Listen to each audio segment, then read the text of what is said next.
El toro de Falaris. En la historia humana, la invención y la ejecución siempre han ido de la mano. Donde hay poder, hay miedo. Y donde hay miedo, surgen las herramientas para mantenerlo vivo. La Edad Antigua no fue la excepción. Y uno de los instrumentos más oscuros jamás creados nació no de la guerra, sino del arte. Su nombre, el toro de Falaris. Una escultura, un símbolo, un monstruo hueco, construido para devorar carne humana, con fuego. Todo comenzó en Agrigento, en la isla de Sicilia, año 570 a.C. Falaris, gobernante de la ciudad, un hombre conocido por su inteligencia y por su despiadada ambición. Su mandato había comenzado con promesas, pero se transformó rápidamente en un reinado de terror. La ciudad necesitaba orden, decía él, y para lograrlo, el pueblo necesitaba miedo, y el miedo necesitaba una imagen, un símbolo de castigo. Fue entonces cuando apareció un artesano, un inventor llamado Perilos de Atenas, un escultor brillante, innovador, visionario, pero también ambicioso.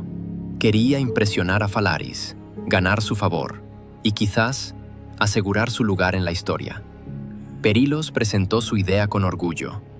Una estatua de un toro, hecha completamente de bronce, hueca por dentro, con una trampilla lateral y, lo más perturbador, un sistema de tubos y válvulas dentro del hocico. ¿Para qué? Para que, cuando una persona fuera encerrada dentro y el fuego se encendiera bajo el vientre de la bestia, sus gritos salieran transformados, como si el toro mugiera.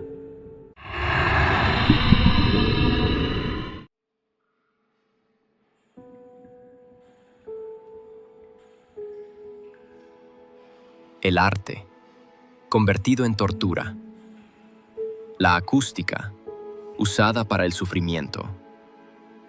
Falaris escuchó con atención y sonrió. Ordenó su construcción de inmediato. El pueblo no sabía lo que ocurría. Solo veían el bronce fundirse, el martillo golpear, la silueta del animal tomar forma. Semanas después, el toro estaba terminado, majestuoso, brillante, horrible.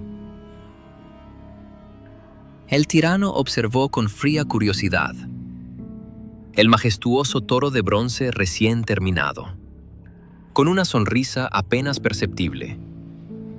Se volvió hacia Perilos y le dijo: «Muéstrame cómo encajaría una persona dentro. Solo quiero ver el espacio, nada más». Perilos, confiado, orgulloso de su creación, asintió sin dudar.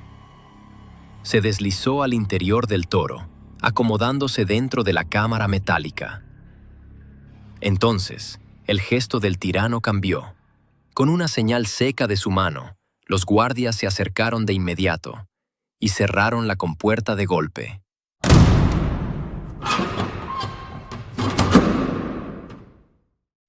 El sonido de los cerrojos fue firme, definitivo. Desde dentro, Perilos gritó, confundido: «¿Qué hacen? Déjenme salir». Pero nadie respondió. Segundos después, las llamas comenzaron a prender bajo la estructura. El bronce empezó a calentarse, imitando el bramido de un toro.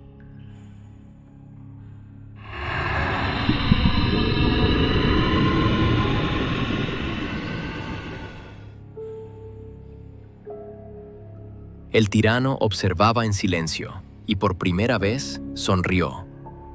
El invento funcionaba.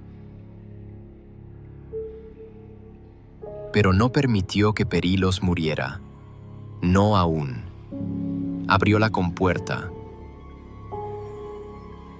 Ordenó sacarlo. Estaba herido, pero con vida. Solo para arrojarlo desde un acantilado minutos después. Así nació la primera víctima del toro, su creador, Pero la historia no terminó con la muerte de Perilos. El toro de bronce seguía ahí, imponente, limpio, silencioso, esperando a su próxima víctima. Y Falaris siguió gobernando, más cruel, más temido, más obsesionado con el control absoluto. La ciudad de Agrigento ya no era una polis próspera. Se había convertido en un escenario de terror. El pueblo hablaba en susurros. Nadie confiaba en nadie, porque una palabra equivocada, una mirada fuera de lugar, podía llevarte directo al vientre ardiente del toro. Se dice que Falaris mandó encerrar a enemigos políticos, a poetas, a sacerdotes, a madres que lloraban demasiado por sus hijos desaparecidos. Todos fueron consumidos en el fuego.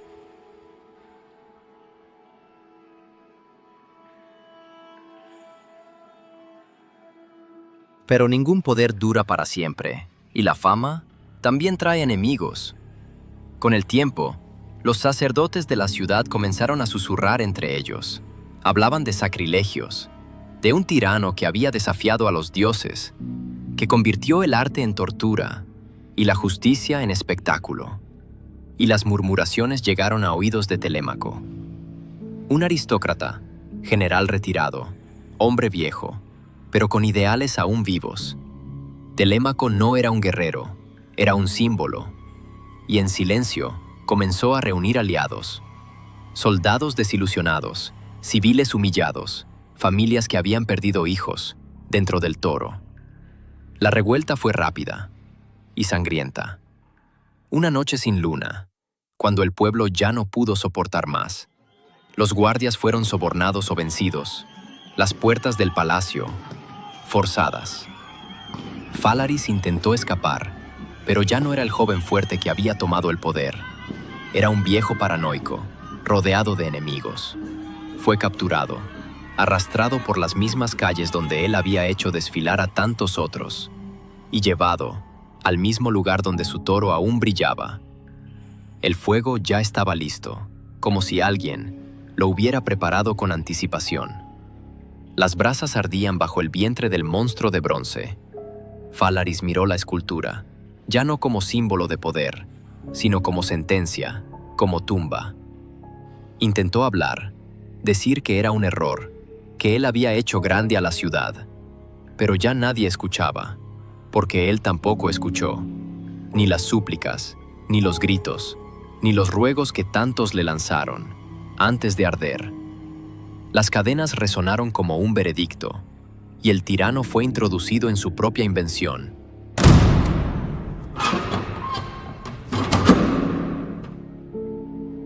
La puerta del toro se cerró con un golpe metálico, y por primera vez el pueblo escuchó cómo era el grito de su dictador. Las llamas crecieron, y los tubos hicieron su trabajo. El toro mugió, como si el bronce mismo se vengara. Nadie lloró, nadie desvió la mirada. Era justicia, o al menos, lo más parecido que podían tener.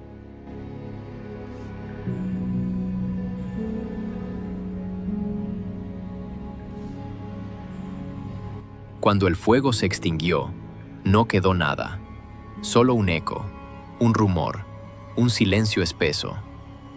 Desde ese día, el toro fue sellado. Los nuevos gobernantes lo cubrieron con una gran tela negra y lo encerraron en una cámara subterránea. Levantaron templos encima, callaron a los que hablaban de él, pero el pueblo no olvidó. Generación tras generación, la leyenda creció. Los marineros decían que por las noches, desde lo profundo de la tierra, aún se escuchaba el mugido. Un gemido lento, como un suspiro de metal.